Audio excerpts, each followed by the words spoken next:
Aquí la cárcel es un infierno. Los mejores psicólogos están en la cárcel. Esa gente, para manejar la mente, es una cosa increíble. Usted puede ser muy buena persona, pero hay que sobrevivir. Y eso es otro mundo. Hay fronteras invisibles adentro, es que eso es increíble. Si los PPLs quisieran hacer un motín, en toda Colombia lo harían. Yo tengo afuera vida, yo sé cómo funciona la calle. ¿Ustedes creen que no sé cómo funciona la calle? Yo sé cómo funciona. Y por eso también estoy aquí parado tranquilamente con ustedes. Aquí entran personas, no delitos.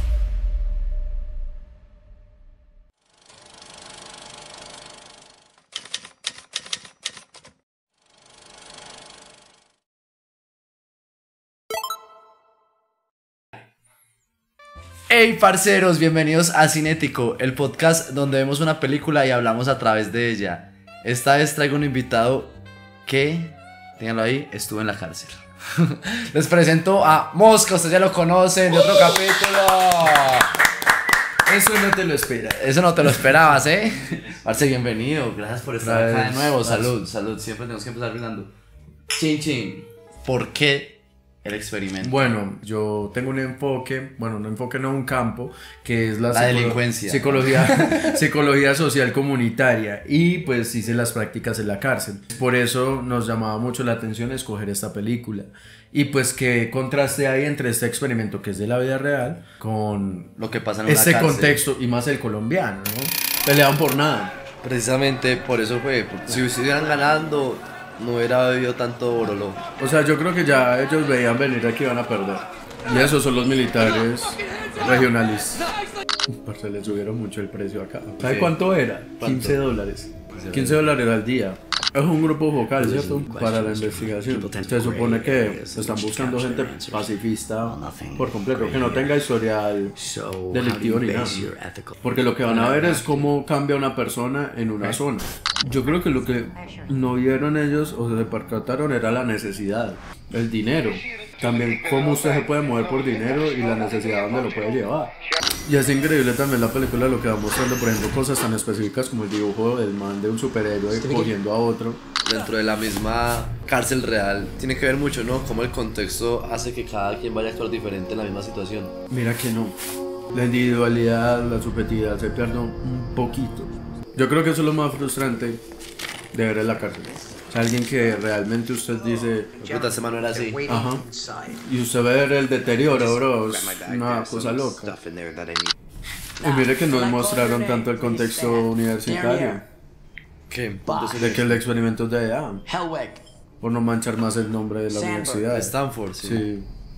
Una vez que a nosotros nos tocó cuidar, estando a los de noveno, como que no había respeto porque éramos estudiantes como tal, pero ya cuando tocaba posicionarse como me tienen que atender, era muy complejo. Verlo a alguien como iguales y luego ya cambiar la torta, a decir, es que yo estoy por encima suyo. Esta película está basada en hechos reales, ¿no? Pero también hay un libro sobre el experimento que se hizo en la Universidad de Stanford. Una película que nos mostró bastante de la realidad de lo que se puede hacer con el ser humano, ¿cierto? Y las implicaciones éticas que hay. Se veían los tipos de condicionamiento y entre esos pues mostraba el experimento, pero también las implicaciones éticas que hay de por medio. ¿Qué limitantes hay ahí o que por ejemplo está re mal acá que no Yo creo debería que pasar? el consentimiento informado debería mostrar todas esas consecuencias que hay del experimento. Puede haber estos daños colaterales, también los principios, que hay unos principios que nos rigen a nosotros los psicólogos, y dentro de eso está el principio de no maleficencia y el principio de beneficencia. El principio de beneficencia es hacer todo por el bienestar de la persona, las personas o la sociedad o la comunidad. Y el principio de no maleficencia es dentro de lo que yo sé como psicólogo, no voy a hacer nada que yo le agarre provecho a nivel individual, que no sea por mí, sino por el beneficio bien propio, el sino bien colectivo, algo altruista, todo. ¿no? Ajá. Y en esta parte de los experimentos sociales hay algo que es muy importante y es que se deben hacer hacia un grupo focal, ¿no? Hay diferentes características, pero es dependiendo de lo que uno busque en un estudio. Puede que sea así a la deriva, sino que el grupo focal focaliza las características de un grupo que se escogió, no, diferentes edades. Bueno, los metemos en un grupo. Ya en ese grupo buscamos características que estén afines a nuestra investigación. Entonces ya se focaliza, se pone el grupo aparte y ya. Y también hay otro grupo que pues sería como un grupo mezclado, por decirlo así. Según lo que dicen los documentos, es un grupo de universitarios que no tuvieran ningún historial delictivo, que simplemente fueran estudiantes, porque lo que quería mostrar el estudio, bueno, ya entraría a dar un contexto más atrás. Con 1945, lo de la Segunda Guerra Mundial y todo eso, ¿qué pasó ahí? Ya se abrieron los tribunales que agarrarían a los nazis por delitos de guerra. Les preguntaban el por qué y muchos de ellos decían, es que yo seguía órdenes. A partir de ahí se creó un experimento en 1960 más o menos, en el cual de la Universidad de Yale era un psicólogo que quería evaluar justamente eso. ¿Qué pasa si a una autoridad a usted le dice qué tiene que hacer y sería capaz de hacerle daño al otro para que usted no tuviera implicaciones de regaños o que regaños, gritos, entre otras cosas? Sí, hasta qué punto, por ejemplo, como veíamos con el man que se opuso y que le dio la inyección de insulina, y hasta qué punto esa autoridad hace que usted esté como obligado, se sienta obligado a cometer cosas que no van tanto con su moral o ética. El tema ahí con este primer experimento se hizo dos grupos, en el cual uno debería hacerle unas preguntas al otro, una persona de un lado que tendría el control de darle choques eléctricos a la persona del otro lado, que sería la que responde las preguntas. Si responde mal, usted le da un choque. Lo interesante es que el 97% llegaba al voltaje más alto. Algunos por ese susto es que la autoridad, es que pago parte de un sistema y tengo que cumplir, o si no tengo implicaciones en mí. Y la otra persona pues tenía las implicaciones de recibir los voltajes, pero en realidad sí hubo como esa. Ya luego vamos a este experimento que sería 1900, ¿qué le había dicho? 70, en los 70, sí, más o menos. Más o menos en los 70, que diría, yo lo voy a llevar a otro nivel. ¿Qué sucedió? Él se lo propuso a la Armada de Estados Unidos, porque la Armada de Estados Unidos se estaba quejando mucho porque en sus cárceles estaba pasando de que había muchos problemas. ¿Cuál era el choque? No entiendo. También habría que mencionar de que yo creo que no estaban leyendo las cosas como son. Las cárceles de la Armada eran cárceles por los delitos de guerra, ¿cierto? Uh-huh. ¿Cuál es la cosa que no estaban leyendo en este experimento? Un grupo focal de universitarios para leer el tema de qué pasa en esa interacción. No estamos leyendo la comunidad de lo que se está quejando, porque es que estamos viendo un militar que va a tener una sublimación por otro militar. Ahí habría ese choque. A cambio aquí no. Acá en este caso es miembro del experimento, y en principio se ven muy parceros, todo risa, pero también empieza esa misma división. La lectura debería hacerse de la adaptación, es distinta. Y otra cosa que no tienen en cuenta, que medio me lo mencionó, es la necesidad. Que es diferente usted estar en un lugar por obligación a estar por necesidad. Dentro de las cárceles, vamos a un contexto colombiano, en las cárceles de aquí hay necesidad. Adentro hay necesidad. Si las cárceles cumplieran lo mínimo, esto sería un cuento diferente. ¿Qué es lo mínimo? Pues la comida, eso está, ¿cierto? Sí. La higiene, se supone en el formato carcelario de que la familia son los que mandan cosas de jabón y todo eso. Ellos tienen dinero adentro porque son tickets. La familia manda la plata a una cuenta y eso se vuelven tickets y ellos compran sus cositas, ¿cierto?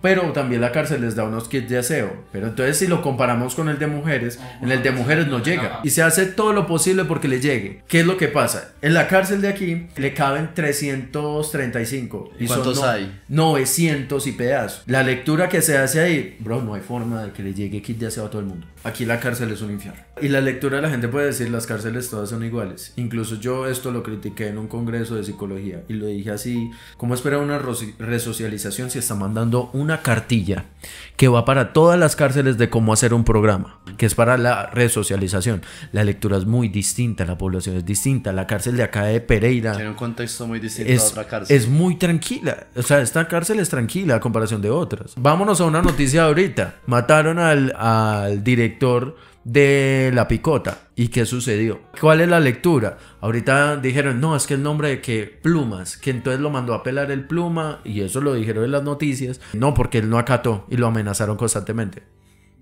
Y lo mataron. El man que ya había estado en la cárcel reconocía ese riesgo que puede haber a veces de enfrentarse a esos poderes que se crean internamente. Entonces, ¿cuál es lo complejo? Que escapa de esta cárcel que en Estados Unidos está bien. La cárcel de allá funciona bien. La de aquí funciona bien a nivel social por la gente. Y yo se la doy a los PPLs, que son personas privadas de la libertad.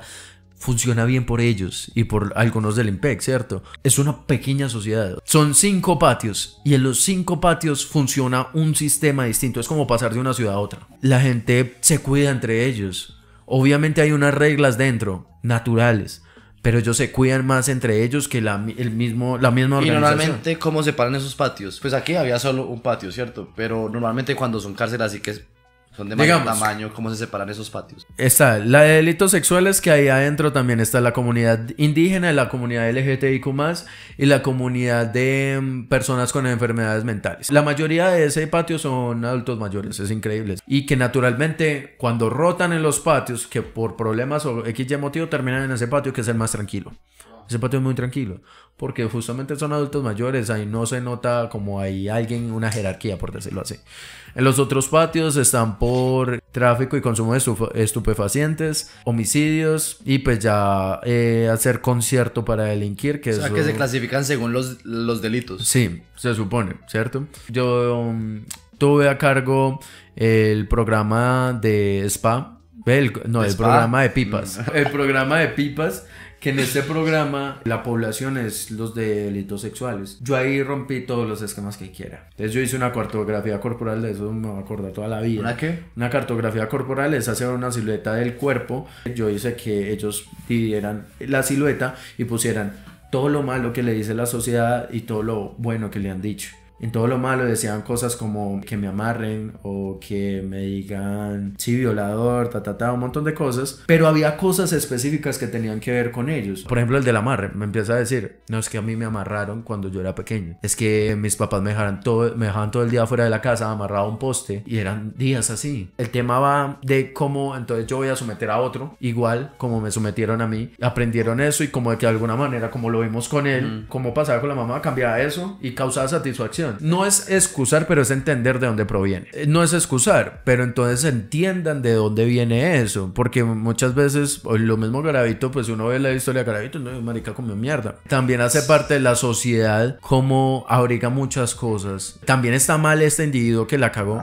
pero la sociedad también como ha actuado. Inclusive veíamos como el líder de guardias, porque él se volvió el líder, lingüísticamente lo obligaba a decir yo soy prisionero, para también programarlo y obligarlo. Obvio. Y por medio del lenguaje encasillarlo dentro de ese lugar en la sociedad. Y es que lo que hablábamos de, digamos, ahí había uno que si estuvo en la cárcel dijo, no diga nada porque es que puede haber consecuencias. En el contexto colombiano, ellos ya saben a quién medirle la consecuencia o no. Si usted tiene buenos contactos, que usted sabe con quién juntarse por gente de renombre, lo que sea, no lo van a apretar tanto. Y es que nos ponemos en una posición empática. Si yo soy un dragoneante del IMPEC y me toca regañar a tal persona que afuera tiene una historia tremenda y aquí dice quién soy yo, es muy duro que yo apriete a alguien así. A veces es necesario apretar. Necesariamente tienen que reprenderlo. Pues no es a meterle traques por una sevicia, porque a algunos sí se le ve la sevicia, sino es como, hey, contrólate, ¿no? Entonces, ¿qué es lo que pasa? El sistema en esta sociedad es muy complejo. Es muy fácil hacer la lectura de el IMPEC es corrupto. O sea, dígame cómo hacemos si me van a matar si yo no hago esto. Es el tema de usted cómo responde. Yo decía, como mis compañeros de práctica, un practicante que aquí venga de agrandado y aquí me las sé todas, no sobrevive adentro. No de que lo maten, pero se lo van a apretar. En esta, porque a mí me lo dijo el director y fue muy claro. Y de verdad que la creí hasta el final. Los mejores psicólogos están en la cárcel. Esa gente para manejar la mente es una cosa increíble. Porque usted al principio está muy tranquilo pensando de que no, pues está diciendo la verdad. Es como el común, ¿cierto? Y usted, no, pues estudia psicología y logró ver qué gente podría mentir. De verdad la cara cambia demasiado en muchos contextos, en diferentes espacios. Parte de esa destreza o habilidad de un psicólogo que tiene que estar en la cárcel tiene que ser la capacidad de entender el contexto individual de cada persona, pero también hasta qué punto ese contexto individual hace que la gente actúe de manera distinta en la cárcel. El proceso de adaptación es muy duro para una persona que nunca ha estado en la cárcel. El encierro es una cosa tremenda, usted no tiene nada para ver la hora, la luz es solo la de los patios, el espacio es reducido y a veces usted no se puede mover de un patio a otro. Voy a poner un ejemplo. Puede llegar una persona totalmente tranquila que solo lo hayan agarrado por tener mucho de más, ¿cierto? De droga. Puede ser un joven digamos, un joven. El joven puede estar tranquilo al principio, usted lo va a entrar, convive bien, todo, pero el encierro hace cosas de que lo lleve a la droga se consigue y empieza usted a consumir, y empieza a saber las reglas naturales adentro. O sea, usted puede ser muy buena persona, pero hay que sobrevivir y eso es otro mundo. Hay un libro que ya después les diré el nombre porque no me acuerdo exactamente. Veas este. De un tipo que estuvo en la cárcel de acá de hace mucho tiempo y estuvo en cárceles de Estados Unidos y otras partes de acá, y pues él relataba un poco cómo es la vivencia ahí, la rutina diaria, ¿cierto? Entonces dentro de eso, que en ese entonces pues era muy presente el tema de tan corrupto que antes se le señalaba tanto al IMPEC, había una hora en que los encerraban. Ellos desayunan a las 6 de la mañana, a las 10 están almorzando, a las 4 o 5 están comiendo. Igual hay una tienda, por decirlo así, en cada patio, en que ellos pueden comprar cositas para tener ahí. Y cuando los encierran, se escucha, pues eso es lo que decía, se escucha que dicen el perico, 3 lucas, marihuana, si necesitan un minuto, escriban al nequi. O sea, hay mucho contrabando dentro de la Claro, misma entonces se cárcel. escuchaba dentro de eso, pues eso es lo que él dice, que a tal hora, de tal hora a tal hora pasa esto y aquello. De tal hora a tal hora pasan los Pluma, que es el nombre que se mencionó en las noticias. ¿Qué es un Pluma? Un líder de un patio. ¿Qué se necesita para ser líder de un patio? Según el libro y según las noticias, es alguien que tenga el suficiente renombre para poder liderar. Que en este caso salió de manera muy natural, tanto en la parte de los guardias como en la parte de los prisioneros. Salieron de manera natural, pero cuando vamos a la vida real tiene que ver mucho que hayan pertenecido a bandas, que tengan un poder tanto dentro de la cárcel con conocidos como súbditos que le ayuden a mantener Claro. el poder, y tanto afuera, porque es que afuera también hay muchas influencias de adentro, ¿no? Claro, entonces cuando digamos lo de la noticia de lo que pasa que un Pluma mandó a matar al director, eso queda como un, bueno, no se sabe. Eso quedó así, es que realmente no actuó.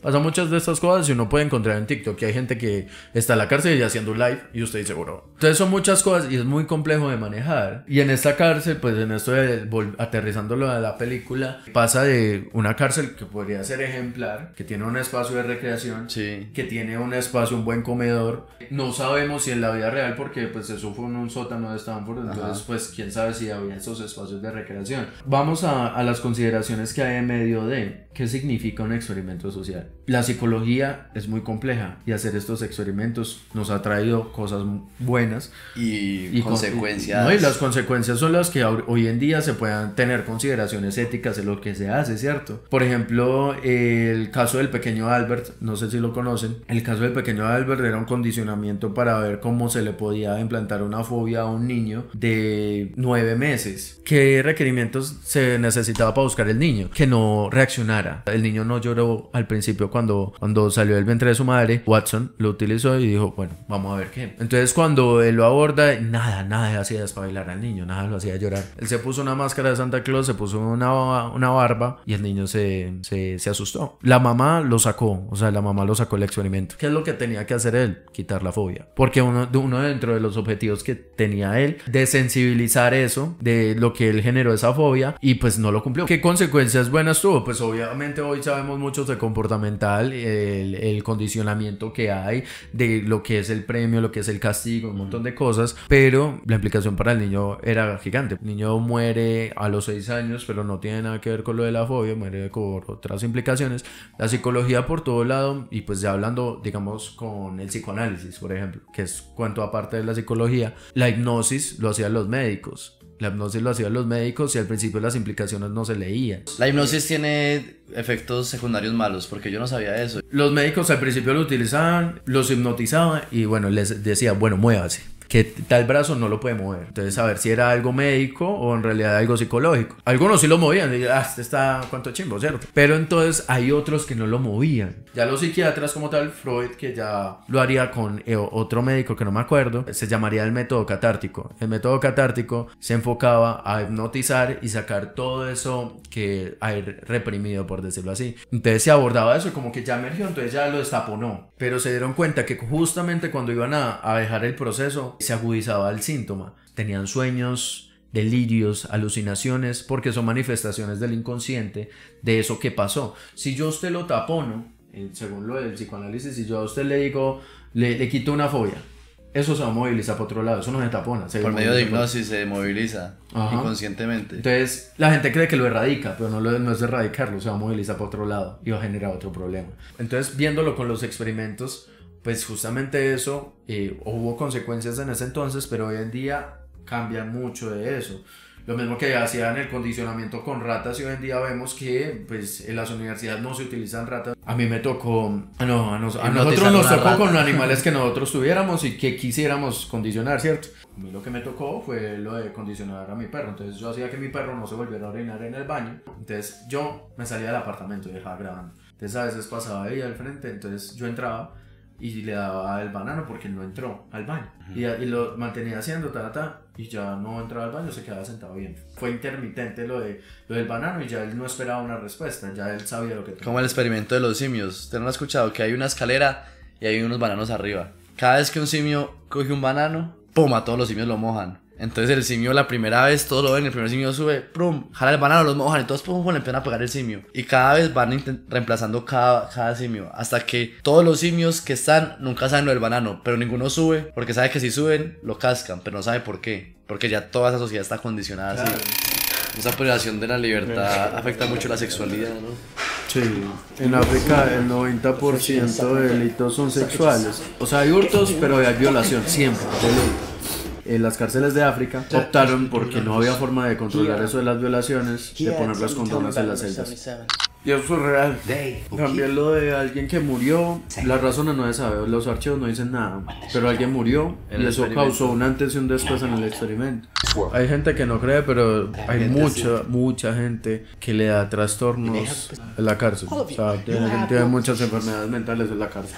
Parce, es que todo eso es muy real, güey. Cuando tocaba inspeccionar, parce, se transformaban. Usted los veía como se pegaban entre ellos con los escudos.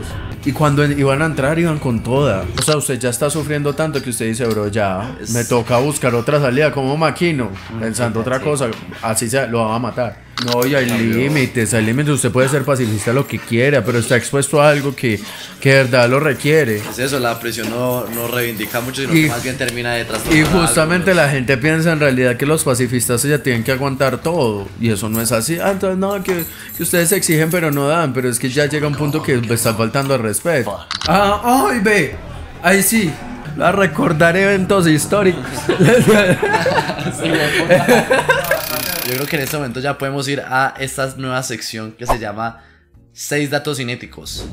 ¿Se acuerdan que en la película encerraron a este man? Eso sí existió, que era una caja 2x2 para castigarlos de cualquier cosa que estuvieran haciendo. Número 2, ya lo hemos dicho un poco, pero el tema con ese experimento es que aunque aquí muestran que es gente del común, realmente eran universitarios. No era gente mayor, sino que eran universitarios que necesitaban pues como el dinero. El director del experimento lo sacaron de la Universidad de Stanford y después lo metieron a la cárcel. Él fue víctima de su propio experimento porque también estuvo... No, pero es que fueron órdenes de arriba. Dato número 4. Realmente no eran $1,000 por día, realmente eran $15 por día. Que trayéndolos a dólares del 2022 son más o menos unos $109 por día, o sea que no era tanta plata como lo pintaban ahí. Una de las estudiantes de Stanford de comunicación social y periodismo entró a la cárcel a entrevistar. Ella fue la que hizo el señalamiento de eso no está bien y él paró el programa, y eso que sabían 60 personas, pero ella fue la que hizo el cambio. Y el dato número 6 es que aunque aquí vemos que los llevan a ellos a una cárcel como a un centro penitenciario de Estados Unidos, realmente no fue allá. Lo que hicieron fue que adaptaron un sótano en la Universidad de Stanford para que pareciera y tuviera como las instalaciones de una cárcel. Hay una cosa que pasa acá y que usted me lo mencionó, y es que a veces hay acciones que pueden parecer mínimas o un error o un irrespeto que en la calle puede ser, ay, perdón, listo, no pasa nada, pero cuando se lleva al contexto de la cárcel cambia mucho. Eso se puede ver y pasa con los mismos PPLs y pasa con los mismos dragoniantes. Hay dragoniantes de dragoniantes, entonces un error como que no dijo buenos días, diga buenos días, y entonces esperan ese buenos días porque les gusta ser reconocidos y su pendeja, es cierto. Sí. Y eso también nos pasó a nosotros como practicantes de diga buenos días, como que ellos también, aquí hay autoridad, y muchos de ellos, de la gente de oficina nos dice, puede entrar un abogado reconocido, pero aquí lo van a ver por encima del hombro. Y a nosotros nos podían tratar mal y yo decía, pero es que ¿qué se cree? Que yo estoy haciendo un voluntariado, o sea, realmente ¿qué soy aquí? errores adentro que podían cometerse entre PPLs. Si usted tuvo un renombre afuera de estar con una banda y usted cruza un patio, choca y usted no lo sabe, una persona que nunca sube a la cárcel, O sea, simplemente pasar de un patio a otro. claro, genera un conflicto. Hay fronteras invisibles adentro, es que eso es increíble. Hay fronteras invisibles adentro y que no se pueden pasar naturalmente. Hay, digamos, una persona, hubo visita, sí, hubo un abogado que estaba bien relacionado. Entonces, digamos, una persona sale del patio y está esperando algo, ¿cierto? Está esperando, no sé, y si lo ve mal parado, él no puede estar ahí. O sea, según la norma, si vamos a la norma al pie de la letra, él no podía estar ahí. Él tiene que estar en su patio, él tiene que estar por su lado. Esos mismos errores hacen que empiecen a surgir broncas dentro de la misma cárcel, como Obvio. vemos que pasó con el pobre 77. Obvio, eso es de parte y parte, o sea, lo que hablábamos, ninguno está santo de pecado. Podía pasar, como lo mostraba el libro, una vez hubo un problema en el cual una persona estaba esperando, ¿cierto? Él no quería atender, él no quería volver al patio, pero lo sacaron del patio, ¿cierto? Entonces el dragoneante lo sostuvo y le dijo, ya, pare. No quería parar y le pegó una patada al dragoneante en el suelo. Desde el suelo le pegó una patada. ¿Qué hicieron? Llamar a otros. Como lo decía el libro, que una de las personas más altas de los dragoneantes salió y se fue con una porra, arrastrándola lentamente hacia la persona que estaba en el suelo, que la estaban reteniendo y no se quería tranquilizar. Llega arrastrándola lentamente y dice el autor, le apunta a la cabeza y le dice, ¿te vas a calmar o necesitas que actúe? Y dentro de eso pues lo organizó dándole una patada en las piernas para que cerrara las piernas y le apuntó así con la cabeza. Son esas acciones que más allá del hecho físico de agredir es una humillación, es Obvio. usar esa autoridad, ese poder para humillar al otro. Obvio, entonces dentro de eso pues él decía que tampoco es que estuvieran todos santos, pero es que son las maneras. Entonces, ¿qué es más fácil para ellos? Pensar que ellos son delincuentes, nosotros somos la ley. Si los PPLs quisieran hacer un motín, en toda Colombia lo harían. Si ellos quisieran, lo hacen. ¿Usted nunca le pasó algún motín allá en la cárcel? No. De verdad, la cultura aquí en la cárcel de Pereira es bien. Puede que, pues como toda cárcel hay unos problemas, lo que estoy manifestando, pero es dentro de la misma cotidianidad que eso se puede encontrar, afuera de adentro. ¿Qué le brinda la cárcel? La educación. Yo creo que lo más bello que vi en la cárcel fue que se graduaron. Y hay trabajos de la cárcel, hay cursos del SENA, hay universidad que está afiliado con la Universidad Nacional. Ahí hay gente que de verdad es muy inteligente. Es increíble que cuando usted le quita todos los estímulos, los que tiene la persona, es increíble lo que puede hacer. Cuando yo no tenía el celular, me tocaba tener esta. ¿Cómo atender a la persona? Yo hacía atenciones psicológicas, hacía entrevistas de 45 minutos para los cambios de fase, ¿cierto? Dentro de eso yo decía, parce, es increíble que me esté acordando de tantas cosas. Entonces mejoraron muchas capacidades mías adentro. Hay una biblioteca. Entonces yo les decía, muchachos, y yo creo que a lo que más me fijé en los programas es que ellos no se dejen abrigar por el sistema, porque el IMPEC no les va a hacer todo. No, y además que el sistema los tiende a deshumanizar. Veamos acá, por ejemplo, como en Estados Unidos es muy común que a los PPL se les trata por números, más que por apellidos. ¿Cómo es acá? No, el nombre. Y si uno no se acuerda, se lo pide. Aquí hay mucho respeto, lo que les decía. Realmente lo que les brinda la cárcel es bastante a nivel de este. Entonces yo les decía a ellos, aprovechen todo lo que tienen. Eso descuenta y les ayuda para la vida. ¿Cuál es el problema? La sociedad. Pues usted también sale y dice, soy una persona que estuvo en la cárcel. Es muy complejo. Y en esas situaciones cuando uno está tan privado de la libertad, que ve que como que toda la sociedad está en contra de uno por haber cometido un delito, ¿a qué se aferra la mente? Pues muchos se quieren morir y todo eso. Los funcionarios públicos, ellos dicen, nosotros somos distintos a ellos. Y son muy inteligentes. Son gente letrada, gente que tiene mucho renombre. Son intelectuales. Claro. Ese patio uno entraba y hacía un programa y tiene que pensar lo que está diciendo, porque hay abogados, psicólogos, hay de todo ahí. Entonces ellos decían, somos distintos. Ellos sí son delincuentes, nosotros tuvimos un desliz y puede ver muchas cosas ahí. Sí. Lo que uno va evaluando como eso es esa diferencia que se intenta marcar pero que no hay. Unos se dicen, no, yo tengo con qué limpiar mi nombre. Los otros no, los otros salen y no tienen oportunidad. Estos siguen no tienen poder, siguen generando dinero afuera. Sí. Estos no, estos tienen que salir a buscársela. Por ejemplo, un señor que era mulero hizo una vuelta, ¿cierto? Era a 2 cuadras. A 2 cuadras. Llevó la merca, lo cogieron. ¿A quién agarraron? Al necesitado. ¿A quién deberían agarrar? Al que fue pues, el más grande, ¿cierto? Obvio, fue un error. Pero entonces, ese error, 12 años, 15 años. Es que no es solo el tiempo que pasa en la cárcel, sino que después de salir de la cárcel ya queda marcado de por vida. Obvio, hay muchas cosas que la ley no... O sea, la ley a veces puede abrigar la subjetividad, pero no del todo. La ley, lo interesante de la ley es que se sigue transformando, ¿cierto? Se sigue moldeando, pero nunca va a ser exacta. Y entonces este tipo de casos uno dice, parce, pues Sí. qué complejo. La película misma nos lo termina de mostrar. Esa misma opresión no hace sino que genere más violencia. O sea, la violencia genera más violencia. La opresión genera rencores y los rencores luego se desatan. Hay cárceles de España, pues lo mismo, hay una lectura cultural y todo eso, pues es un cuarto muy pequeño. No es como, digamos, la cárcel de acá, que es un pasillo largo y hay cuarto, o sea, hay sí, los camarotes. Allá es un cuartico. No sé si usted ha visto, por ejemplo, los de los países nórdicos. Es un apartamento Sí. para una o dos personas. En algunos países nórdicos, usted sale 15 O minutos. sea, realmente está privado de la libertad, Ajá. más no de sus derechos Sale 15 fundamentales. minutos, pero tiene computadora, tiene cocina, pero es muy complejo un encierro tan fuerte. Pues digamos, hay unos, no sé si en Suecia, que les dan animales. Pues usted tuvo una buena conducta, le dan el animal.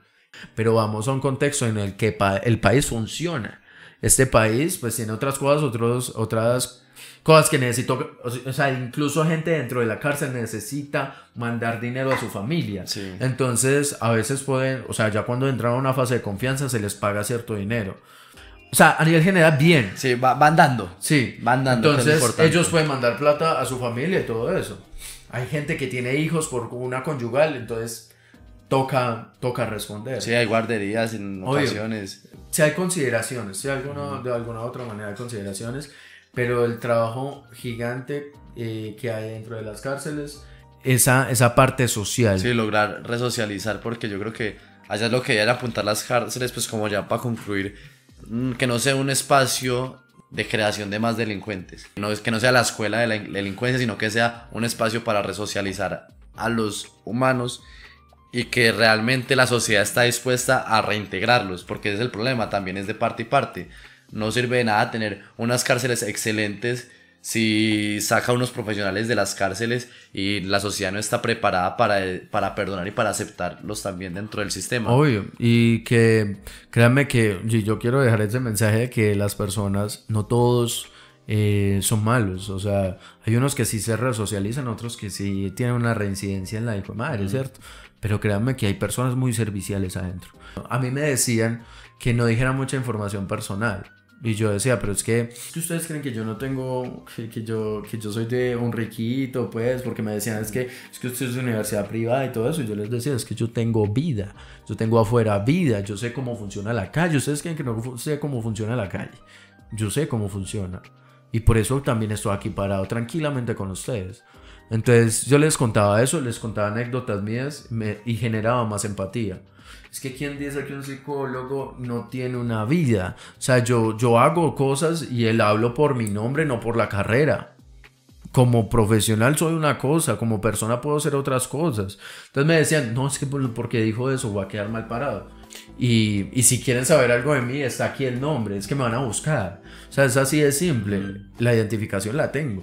Entonces creo que es necesario mostrarles que las personas privadas de la libertad son seres humanos, siguen siendo personas, y hay un lema que a veces se cumple o no se cumple en el IMPEC, y es que aquí entran personas, no delitos.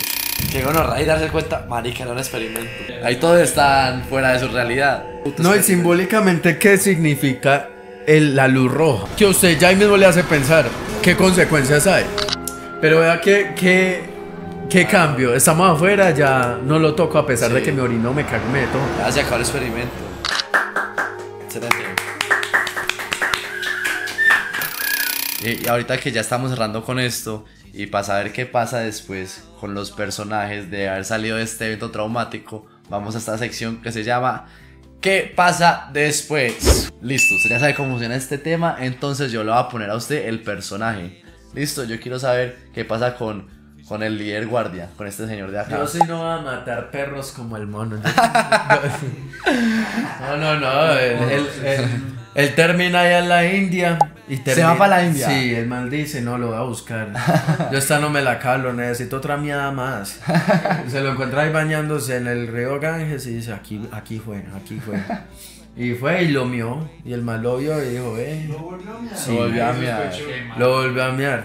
Y ya luego llega la novia de él y lo apuñala y lo mata. Y lo tira allá mata. arriba. No, pero no mataste perros, pero está re violento. No, pero no va a decir nada, bro. Pero entonces mata al personaje y los caníbales que hay en la India los comen. Y dicen, no, viste, sí sabía mierda. ¿Y qué pasa con el alma de él? ¿Se va al infierno o se va al cielo? O sea, a la cárcel. Se va a la cárcel. Al purgatorio. A la sí, cárcel bro. de Buda. Sí. Se Y queda en no, el es que purgatorio. además no lo aceptan por castroso. Uy, por todo lado, mamón.